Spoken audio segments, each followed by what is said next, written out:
Mbak, tadi pertanyaan Mas Andri itu soal Apa tuh? buruh kita masih kompetitif nggak sih sebenarnya? Iya. Tadi pertanyaan lu gitu kan?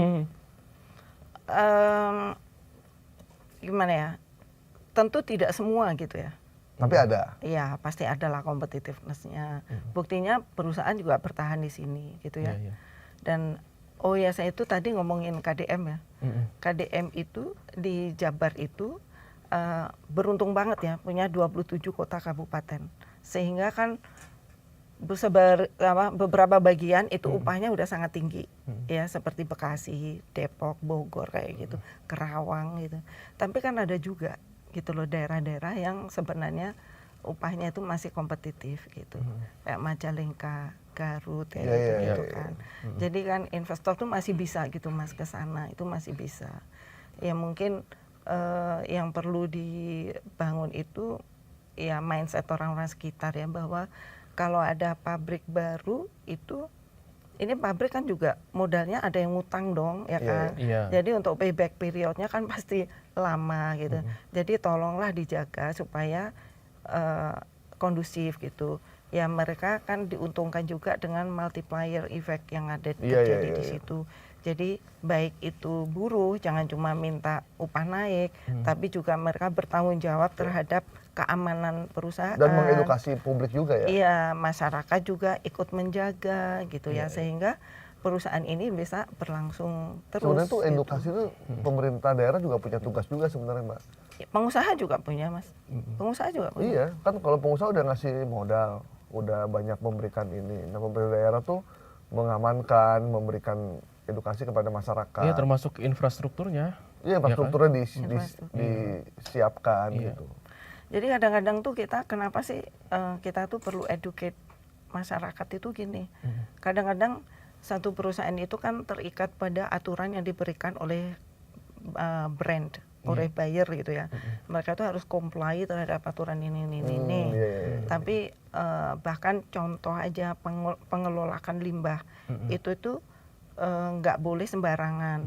Kalau misalnya ada sepatu, terus dia ada logo aja bercecer itu di jalan gitu ya, limbahnya bercecer itu bisa difoto, dikirim sana, pokoknya itu risky lah. Panjang gitu. lah urusannya itu. Ya. Nah sementara orang-orang tuh merasa banyak sekali yang pengen itu kan mengelola limbah, maksain ke pabrik, pokoknya kita bisa ini bisa, tanpa mereka itu paham sebenarnya how gitu kan. Kayak catering, mereka perusahaan itu ada aturannya bahwa harus memenuhi standar kalori berapa, ini berapa gitu ya. Jadi itu kenapa saya tuh juga pengen gitu loh mengedukasi masyarakat bareng dengan pemerintah daerah. Itu supaya teman-teman di sini memang jangan cuma melihat akhirnya marah dan kemudian melakukan aksi-aksi yang kurang baik kan. Jadi misalnya saja perusahaan ini ada di daerah sini, tetapi yang suplai makanan atau bahan-bahan itu dari Jakarta misalnya, pasti mereka kesel gitu loh. Kenapa nggak memberdayakan situ ya masyarakat? Iya, tetapi untuk supaya masyarakat ini bisa berpartner dengan perusahaan ini kan, mereka harus tahu dong aturan mainnya seperti apa, standarnya seperti apa, harus comply yang seperti apa gitu kan. Nah kadang-kadang kalau mereka itu nggak punya kayak gitu, mereka ngotot dapat proyeknya, pas dikasih mereka jual lagi ke orang Jakarta gitu. Kacau deh. Itu jadi ada masih perlu ormas limbah Mbak? Karena kita punya FKLP, Forum Komunikasi Limbah Pabrik kita. Oh iya, ada. Mengakomodir limbah-limbah pabrik ya. Ngeri banget. Aduh, Mbak, tapi ternyata nggak semua kabupaten atau kota yang upahnya tinggi, ternyata kayak di Bekasi tuh ya, bupatinya tangkap korupsi ya, KPK ya. Padahal upahnya tinggi. Kabupaten Bekasi. Ya. Apa tuh korelasinya coba? Nggak ada sih korelasinya. Iya makanya jangan dipikir aneh-aneh. Minimal kan harusnya kan dia udah enak dong, buruhnya udah sejahtera, upahnya tinggi. Ternyata korupsi juga tuh, bapak dan anak lagi ya. Iya. Bapaknya suka minta. Kenapa sih orang korupsi coba? Saya pengen nanya. Karena greedy, Mbak. Ya, itu udah tahu jawabnya. Bukan karena upah tinggi terus dia nggak korupsi. Ya harusnya kan upahnya tinggi, harusnya dia udah seneng dong, nggak perlu. Loh kan dia bukan karyawan, dia nggak dapat upah tinggi. Jadi kita kait-kaitin aja. Aduh. Artinya kalau pejabat daerahnya benar, otomatis iklim investasinya juga mudah-mudahan bisa jauh lebih baik kan gitu. Iya. Iya, berarti Itu kan kita benar. udah tahu berarti dia udah sering malak pengusaha lah tuh. Yang di mana? Kabupaten Bekasi. Oh iya. Biasa mah dia mah mancing-mancing, kita jangan terpancing. Oke, Tri, kita ngomongin outlook sekarang. Iya. Terakhir. Untuk 2026 nih Mbak Ning, kira-kira outlook investasi kita, ya kan, perusahaan terutama gitu di Indonesia itu seperti apa menurut kacamata Mbak Ning? Ya, kalau sekarang kan dari Cina itu banyak juga yang pengen keluar dari Cina karena mereka kan mendapatkan hambatan untuk ekspor ke US kan. US, ya. Otomatis kalau mereka nggak mungkin lah ekspor dari Cina, sehingga mereka akan pindah ke Indonesia. Yang kedua dari Vietnam. Dari Vietnam itu sebenarnya kita sudah jadi tujuan yang bagus ya, karena di Vietnam itu lebih senang ke padat modal daripada padat karya untuk sekarang, sehingga banyak juga yang padat karya pindah ke sini. Dan ketika mereka itu pindah ke sini, pasti tidak hanya pabriknya inti ini kan, pasti suppliernya juga kan pindah-pindah ke sini.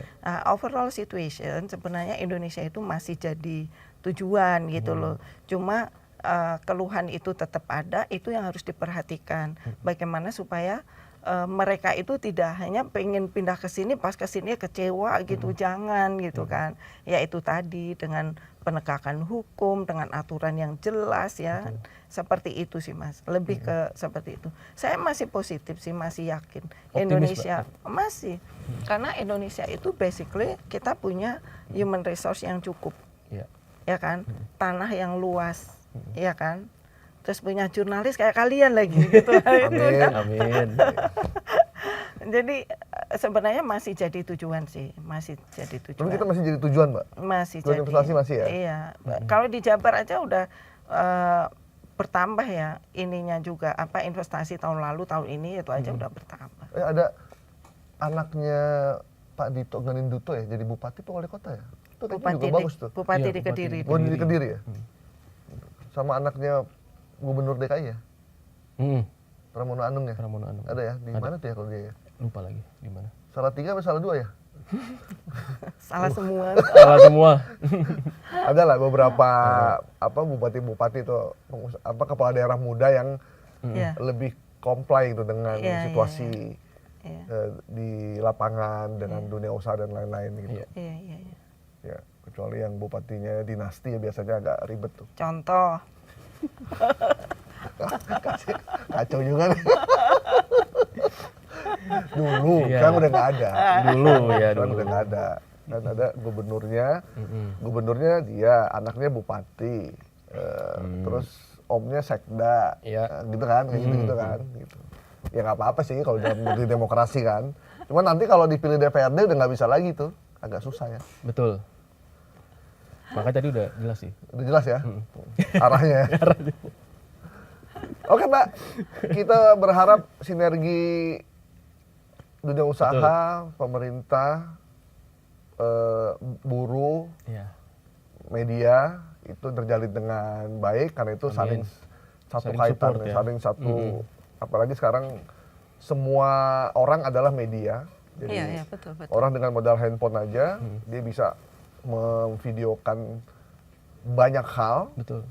Dan itu viral bahkan di seluruh dunia gitu, bisa dilihat di dunia manapun. Jadi mudah-mudahan lah iklim investasi makin bagus dan yang paling penting pabrik-pabrik dengan padat karya itu harus makin banyak jumlahnya di tanah air karena itu bisa menyelamatkan pengangguran dan mengatasi 19 juta lapangan kerja. Dan collateral efeknya besar. Ya.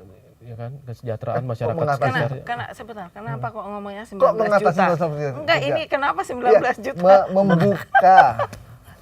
Membuka Ya, kan? membuka. Yang tadi lo bilang kan, Ya, membuka 19 juta lapangan kerja lapangan dengan kerja. padat karya. Betul. Gitu kan ya Pak Gibran ya. Kan targetnya 19 juta. Makanya gua Iya, tanya. targetnya. Iya, Jadi, makanya. jadi buat siapapun yang wapres gitu kalau Iya. pengen 19 juta itu tercapai maka penuhilah daerah-daerah dengan pabrik padat karya. Pakai AI nggak? Enggak dong. Kalau AI kan justru mengurangi jumlah tenaga kerja. Itu. Tutup. Ya ini dong apa namanya ngasih tahu kepala daerah untuk strategically ya itu tadi sih. Itu yang paling Ya, penting sih. silakan Mbak, silakan Mbak. Kayak Pesan untuk kepala daerah. Iya. ya untuk sekarang itu persaingan dunia usaha tidak hanya terjadi di antar negara, tetapi juga antar daerah, antar provinsi, kabupaten kota bahkan kan. Sehingga apa yang dilakukan oleh kepala daerah itu sangat berarti dan sangat menjadi perhatian dari calon investor maupun investor.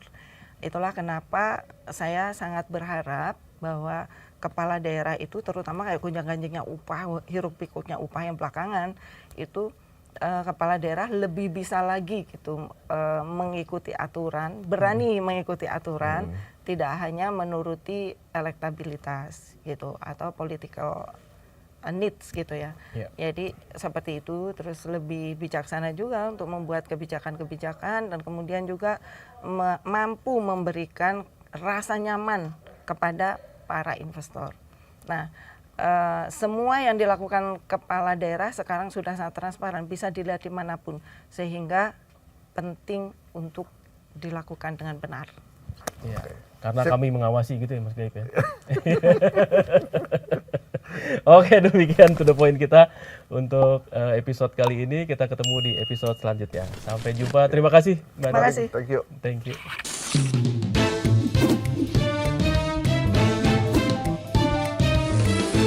To the point aja.